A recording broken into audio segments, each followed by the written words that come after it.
Syedaralun, 4 orang pria terduga pelaku perampokan diamankan oleh Satuan Reserse Kriminal atau Satreskrim Polres Batubara di Jalan Lintas Sumatera atau Jalinsum, Kecamatan 50, Kabupaten Batubara pada Selasa 13 September 2022. Penyergapan tak jauh dari rel kereta api dan pemukiman warga tersebut pun mendadak ramai sebab warga yang penasaran bergerombolan mengelilingi petugas.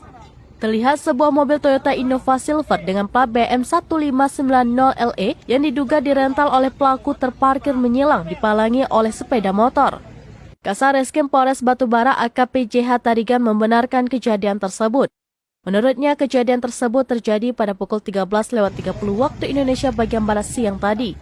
Penangkapan ini dilakukan dikarenakan adanya permintaan dan koordinasi dari Polda Aceh.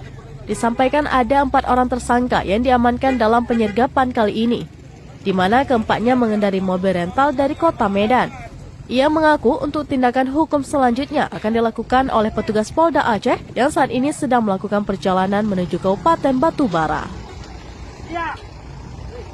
Iya. Orang mana? Orang mana? Ini. Buka masker, buka. Ini Mel.